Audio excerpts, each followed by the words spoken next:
Darn it! Without Remorse is not as good as I was hoping it was based off of those incredible trailers. However, there's still a silver lining because thanks to some fantastic performances, do we expect any less from Michael B. Jordan? He delivers! And some really impressive sequences sprinkled throughout the movie. I still feel it is worth clicking on Friday when it drops on Amazon. But I'd keep those expectations low. Let's discuss, but don't worry, this is a spoiler-free review. So, while this is based on Tom Clancy characters, and they really give him credit, they're like, Tom Clancy! And I'm like, I like Tom Clancy. And there's an end credit scene, by the way. Stick around for it. I was like, this feels like this movie would have an end credit scene. And it does! That sets up the next movie pretty darn well. But instead of feeling like other Tom Clancy films, which I think it's supposed to, this feels more like a recent Rambo movie by way of Gerard Butler. And those movies have their charms, particularly Gerard Butler's work. I like his movies. Angel Has Fallen was really good. Better than this movie, I'm afraid to say, because they spent more money on it. This movie is shockingly cheap. I'm really surprised. Hey, they did the best they could with the budget they were given. But I'm surprised Paramount, who sold this movie to Amazon, gave them so little. And maybe this franchise will eventually Angel Has Fallen, the first of those movies was horrible. It had to work its way up. So I think that this has a lot of potential. But the real problem here, in addition to the cheapness of the film, particularly the third act, so cheap. But the cinematography is odd. It's like bad lighting, bad choices. It doesn't feel like the type of movie that it should be. It just seems like a B movie, maybe even a B- movie, not the A level that Michael B. Jordan and the character that he's introducing here. Well, this is actually the third incarnation of this character, but Michael B. Jordan is race bending the character, making him his own. Fantastic job. And they deserve a better movie. So what impressive sequences am I talking about without spoilers? Well, there's a plane crash extended sequence that is so well done, it's worth watching the movie for that sequence alone. I was like, wow, this is really cool when I was watching it. The stuff at the airport is also excellent, and the prison scene from the trailers. That stuff's very short, though. And I also like the way that Michael B. Jordan cases the Russian embassy. I'm not going to give that away. I was like, what's he doing? But when I saw what he was doing, it was brilliant. And it really was one of the, this movie, it goes back and forth between trying to be colorblind and just being about a guy in the military who's our hero, to also sometimes being a commentary on, again, being black in America, which is crazy after we just went through that with Falcon and Winter Soldier, which is a series and had a lot more room to explore that. But there are shades of that here.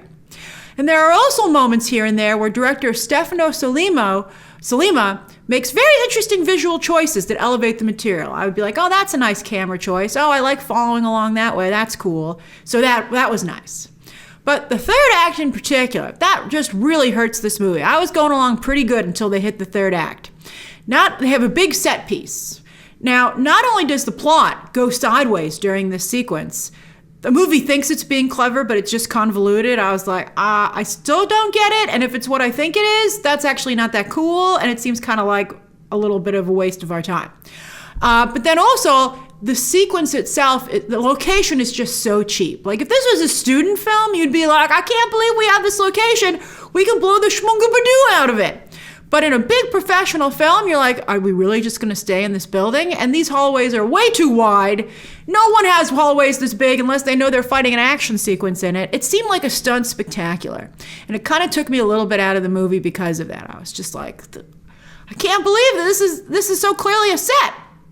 And I think stunt spectacular is the best way to describe the third act. The big third act set piece. It was just not up to par. And also, in many places throughout the film, I'm afraid to say the script is just bad, which is weird because Taylor Sheridan co-wrote this, but maybe it's his co-writer's fault, Will Staples, who's written video games, but also a lot of TV. And at many points, this does feel like television. Not only, again, with the cinematography, but because of the script. There are just times when you're like, the actors are very good here, but just no one could deliver this line in a really good manner. Now, speaking of the acting, Michael B. Jordan, who's also a producer here, hey, he's doing the best he can. He produced a fabulous star vehicle for himself. I mean, he just looks every inch the top-heavy movie star here. He is huge in his shoulders and his upper body area. I mean, it's like a special effect in and of itself. it's in a good way. It's very cool. And he has a really skinny waist, and he always has clothing on that really accentuates that. So you're just like, I mean, when he went on the plane, you're like, I can't believe you can, you're not tipping over all the time. But he was very cool. He was very cool. And he's a great actor, which we've known. We've known he's a great actor since he debuted in Fruitvale Station. But I was particularly impressed that while he is angry here, he doesn't have Killmonger's hate. There's still a hero deep inside of him. And those nuances that Michael B. Jordan is able to depict are very impressive. By the way, while I was watching this, I was like, Marvel was nuts to kill off Killmonger. I hope they find a way to resurrect him. Maybe the multiverse, because Michael B. Jordan is just such a gift. Every single scene that he's in, every single movement that he makes, I mean, he's just a movie star. He's really great. He's the best thing in this movie. That and the plane sequence, you just watch it for that. I also loved Jodie Turner-Smith here. She's not as good an actor as Michael B. Jordan. I mean, but she's earlier on in her career. But I think she's a good enough actress to be fine here, and she has a really great look. She's really visually striking. She's a great choice to play his commanding officer in the field, who he never listens to. But he doesn't listen to her respectfully, so I guess that's okay. And it was also great to see such excellent representation for women of color in the military. She does a particularly good job with her action sequences. Oftentimes, they'll have female characters in action movies, and they're supposed to be taking on all these male combatants, and you're like, that just would never happen in real life. But I believed Jodie Turner-Smith when she was fighting guys. I thought because she's so tall, and she has a really great athletic build. She's a little like Gal Gadot in that way. I mean, both of them are very, very good at handling action sequences.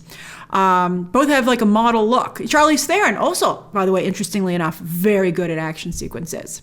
And I really felt that Jodie Turner-Smith not only felt like she belonged with this unit, but that she believably led them. I thought, in a nice way. She wasn't like the Karen leader. Interestingly, her character was named Karen. But, they weren't like, okay, mom. She was still one of the gang. So that was really nice. I still feel she should be Storm. I was thinking about Killmonger, and I was watching this movie, and I was like, that's Storm. Michael B. Jordan, call up Kevin Feige and put in a good word for her. Jamie Bell also does a nice job. Nice American accent, Jamie Bell, who of course co-starred with Michael B. Jordan in Fantastic Four, now that I think about it. But Jamie Bell was, I don't want to give anything away about his character, but he had a surprising amount of nuance to his role. And I thought, Guy Pearce always does a good job, of course. So this is a fine start to a franchise, and it's a great showcase for Michael B. Jordan and Jodie Turner-Smith. Their agents should be sending this all over the place. And I'd love to see this story continue. I suspect it could even still be a really big hit on Amazon because it is a streaming movie now, which I think is at the right place for it. I think Paramount was right to sell it to Netflix. And I think because Michael B. Jordan and Jodie Turner-Smith are so good, I think people will really spark to that. And I'd love to see this story continue, but there would have to be a lot of changes behind the scenes, not just in terms of the talent, but a lot of upgrades and more money spent. If they want to do Rainbow Six, I'm like, okay, I'd love to do that, but we need to have a serious talk about the problems in this movie. You need to acknowledge them. But again, I would like to see it continue. It's a little like Mortal Kombat. It's better than Mortal Kombat, although I had a really good time watching Mortal Kombat. But again, this is like a potential movie. You're like, I see potential here, even though it's not quite realized in the film. So that's my review of Without Remorse. Again, streaming this Friday on Amazon. I'd check it out. Again, I would check it out. I think you'll have a fun time watching it, but I would keep those expectations low. And it's interesting, Mortal Kombat has a lot of summer blockbuster fare, but Without Remorse does not have that. I would think it's interesting. Taylor Sheridan and Will Staples both do a lot of TV, and I think that this is more on par with that kind of a thing. It's a little bit more like that. They also both worked on the second Sicario film, and this is a little bit kind of like that too. But that film looked more cinematic than this one does. So anyway, share your thoughts down below, subscribe today, and of course, as always, you can check out some more videos right now.